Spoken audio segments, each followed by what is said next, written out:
화를 참는 법, 화를 삭히는 법, 뭐 이런 것들 있잖아요. 저도 그런 거 다 봐봤거든요. 안 삭혀져요. 왜?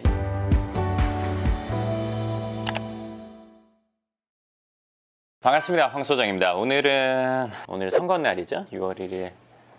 오늘 이제 혼자 나와서 영상을 이제 찍으려고 하는데, 오늘은 이런 얘기를 하고 싶었어요. 제가 이제 주로 하는 얘기들이 부동산 얘기나, 그리고 이제 뭐 동기부여나 아니면 성공에 대한 이런 얘기를 하는데, 많은 분들이 경험도 하고 생각해 보기도 할 것 같아서 편안하게 한번 들어볼 수 있는 얘기를 해볼게요.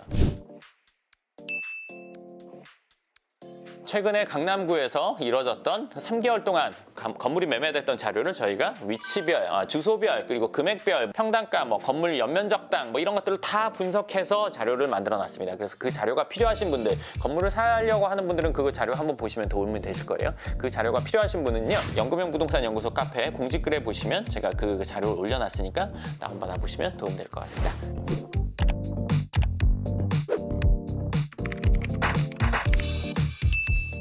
뭔가 좀 본인이 원하는 성공의 단계 내지는 좀 잘 되신 분들, 사회적으로든 아니면 경제적으로든 잘 된 분들은 아마 느끼실 텐데, 어느 정도 잘 되면서부터는 내가 주위 사람들을 챙겨야 하겠다는 생각들, 그러니까 별거 아닌 얘기를 주고받고, 예를 들어서 뭐 가족이나 친구들이나 아니면 지인들이나 얘기를 하면서 이거 내가 이렇게 해주고 싶다, 주위에 가까운 사람들은 챙기고 싶어 한단 말이에요. 적어도 뭐 예를 들어서 내가 할 수 있다면 뭔가 챙겨주고 싶은 사람들은 늘어나는데, 조금씩이라도, 그리고 이제 말로 챙겨주다가 말로 이제 잘 하다가 그 뒤에는 이제 내가 할 수 있는 부분, 경제적인 부분이 괜찮은 분들은 경제적인 부분으로 어느 정도는 뭐 챙겨야 될 때 좀 더 챙기려고 하고, 근데 어느 순간이 되면 나를 챙겨주는 사람은 점점 적어지거나 없어지는 것 같아요.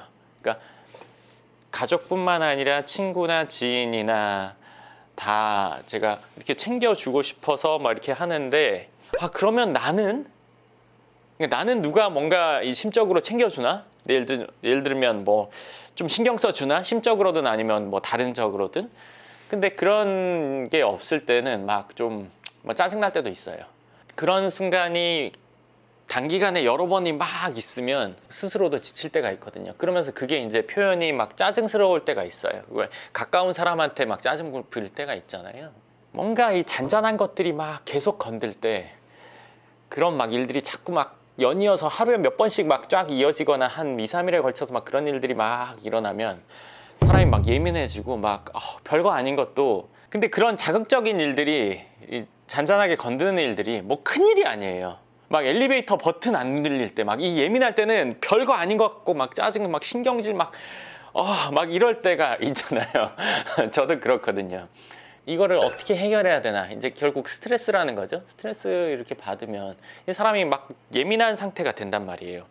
원래는 어떤 얘기, 뭐 이런 얘기를 들어도 이 정도에 있을 때는 아무렇지 않게 넘어가는데, 이게 스트레스, 짜증 수치가 높을 때는 오면 부딪혀요. 어제도 집에 가는데 엘리베이터가 뭐 점검이라서 안 되더라고요. 엘리베이터까지? 이래야 되나? 막 이런 생각이 드는 거예요. 평소 같으면 그냥 아무 생각 없이 뭐 기다리면 되지 이렇게 할 텐데, 이게 수치가 높아지니까 이게 이렇게 부딪히더라고요. 그냥 지나갈 수 있는 건데, 그냥 아무것도 아닌 건데. 그러니까 그럴 때 이거 도대체 과연 어떻게 해야 되나 했는데, 제가 과거부터 지금까지 제가 그럴 때 어떻게 했는지를 생각을 해보니까, 결론적으로는 친한 사람한테 제 상황을 얘기해요. 내가 답답한 거를. 어제는 제가 만나서 얘기를 했었거든요. 만날 일이 있어서 친한 후배를 잠깐. 그래서 야, 요새 진짜 막 내가 막 이런 일도 있고 이런 일도 있고 내가 막 이렇게 얘기하니까 옆에서 그 친한 동생이 들어줘요. 듣고 형 그랬어 어쩌고 그 동생은 되게 친하거든요. 형 나도 뭐 어쩌고 해. 그러니까 그렇게 대화를 하면서 그냥 이 정도 올라갔던 게 완전 0으로 떨어지진 않아요. 근데 이게 한 이 정도로 낮아지더라고요. 여러 상황으로 인해서 스트레스를 받고 뭐 짜증이 나거나 내가 신경질이 나거나 아니면 예민해지거나 하는데, 그럴 때마다 얘기하는 사람들이 있었어요. 여기서 사람들이라는 건 뭐냐면, 가족관계 때문에 내가 신경이 쓰일 때, 내지는 뭐 지인들 아니면 모르는 사람으로 인해서 스트레스를 받을 때, 이 스트레스 받는 경우가 다양하잖아요. 뭐 근데 그럴 때마다 이런 얘기는 누구한테 얘기하고 이런 얘기는 누구한테 해, 이런 얘기는 누구한테 하는 사람들이 있더라고요. 예를 들면 제가 가족관계, 그러니까 부모님, 저도 이제 뭐 부모님이랑 의견이 다를 때가 당연히 있을 거잖아요. 내가 말한 내 생각이 100% 맞는데 이제 부모님 생각대로 살아오신 세월이 길고 나는 그거보다 적으니까 이거 무조건 내가 잘못했다고 해야 되나? 아닌가? 내 말이 맞다고 계속 우겨야 되나? 막 이럴 때 있잖아요. 다른 사람의 생각과 기준이 다를 때 막 이럴 때 사람이 스트레스를 받는 거잖아요. 나는 당연히 이래야 된다고 생각하는데 저 사람은 저렇게 해버리고 막 이럴 때. 근데 이게 부모님일 때도 있단 말이에요. 그러면 그게 해결이 안 돼요. 저는 쉽게. 근데 그럴 때 저는 그냥 가만히 있거든요. 가만히 있다가 누구한테 연락을 하냐면 친한 저보다 나이가 많은 누나가 있는데 친한 누나랑 친한 동생이 있는데 그 두 사람은 가족애가 엄청 끈끈해요. 물론 그 친한 누나는 부모님이 돌아가셔서 부모님에 대한 애착, 그러니까 그리움 이런 것들 부모님이 있는 것만으로도 상당히 그거는 복받은 거다 이런 생각을 갖고 있는 누나고 이 친한 동생은 부모님에 대한 애착이 엄청 강해요. 물론 이 친구도 부모님이랑 다투거나 불편할 때가 있거나 막 어려울 때도 있고 자기도 짜증나고 신경질 날 때가 있지만 기본적으로 이게 강해요. 그러면 저도 나 진짜 너무 스트레스 받아 막 짜증이 나다가도 시간이 어느 정도 있다가 이 누나나 이 동생한테 연락을 해요. 그러면 늘 사실 비슷한 얘기를 하거든요. 야, 너는 그거 복받은 거다. 부모님 있는 게 어디냐.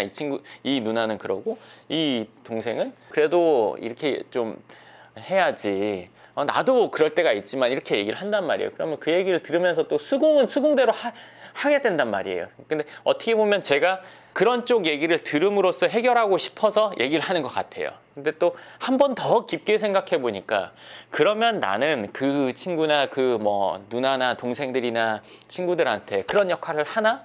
생각을 해보니까 제가 부모님에 대해서 물어보는 누나나 동생은 저한테 부모님에 대해서 물어보진 않아요. 그게 똑같은 역할은 되지는 않더라고요. 그러니까 내가 A라는 상황에서 늘 물어보면 그 상대방은 A라는 상황에서 물어보는 게 아니라 B, C, D, E, F, Z 중에 뭔가의 상황에 대해서 물어봐요. 그리고 이 빈도가 저는 3번 물어보거나 할 때 한 번이 올 때도 있고 10번에 한 번 올 때도 있고 이게 서로 다르긴 하는데 어떻게 보면 보험과 같다 할까요? 누구는 보험을 가입해가지고 매달 보험 신청을 해야 될 일이 벌어지긴 하지만 누구는 1년에 한 번 벌어지기도 하잖아요. 그렇지만 서로의 보험이 돼주는 느낌? 그런 역할을 해주는 사람들이 저한테는 이제 어떻게 보면 분야별로 있더라고요.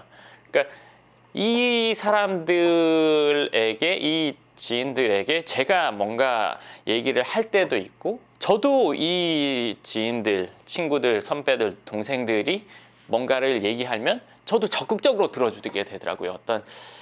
어떤 한 부분에 있어서는 서로 믿고 이야기할 수 있는 사람들이 있어서 어떻게 보면 스트레스나 이런 것들도 풀리지 않는가 싶더라고요. 그러니까 힘든 일이 있고 막 불편한 일이 있어요. 집에 혼자 앉아 있으면 그 생각에 계속 더 파서 막 들어가게 되잖아요. 근데 누구랑 얘기하면 그게 좀 풀리고 또 누구랑 얘기하면 좀 더 풀리고 좀 더 풀리고 그리고 이제 즐거운 일이 뭔가 생기면 싹 사라지고 이렇게 되는 게 또 사람이 스트레스를 푸는 방법, 예를 들어서 본인만의 어떤 감정적인 어려움을 해결해 가는 방법이 아닐까 싶은 생각이 들더라고요. 근데 또 이런 것도 있어요.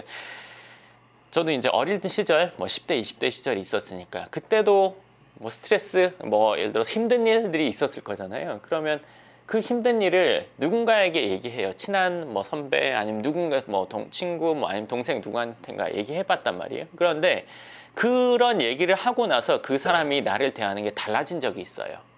내가 이거 괜히 말했다. 나 다신 말하지 않아야지. 나한테 약점이 되는 얘기는 누구한테도 얘기하지 않는 거야. 이렇게 생각하고 있었거든요. 근데 사람이 살면서 상처 없이 그냥 죽을 때까지 쭉 갈 수는 없는 거잖아요. 그러니까 내가 얘기를 했는데 그 사람이 그냥 나를 그렇게 대한 것뿐이지 사람은 내가 힘들었던 거를 아주 친한 누군가와 얘기를 하면서 풀어가는 게 인생을 사는 한 방법인 것 같더라고요. 근데 그 사람이 그랬다고 해서 모든 사람이 그러지는 않는 것 같아요. 지금까지 이제 지내보니까 누군가는 내가 한 얘기를 가지고 예를 들어서 다른 데 퍼뜨리지 않으면서도 서로 위안이 되는 사람이 있고 누군가는 얘기를 하면 그걸 가지고 나에게 약점으로 삼는 사람이 있는데 이거는 얘기를 해보지 않으면 모르는 것 같아요. 무릎을 다치지 않고 자전거를 배울 수는 없는 거잖아요. 마찬가지로 얘기를 해보면 이 사람이 어떤 사람인지, 진짜 내가 뭐 또 속을 터놓고 얘기해도 되는 사람인지 아닌지가 정해지는 것 같더라고요. 그러면서 인생이라는 게 좀 더 깊어지고 신뢰 어떤 연결고리, 신뢰고리 같은 것들이 더 탄탄해진 사람이 있고, 이게 탄탄하다고 생각했었는데 정말 얇았던 사람이 있고, 이런 것들이 가려지는 것 같더라고요. 그래서 지금은 막 스트레스 받고 막 이러면 이 얘기를 누구한테 하지? 모든 일이 있을 때 들어주는 한 사람이 있지는 않는데, 그런 사람이 있으면 참 좋겠죠.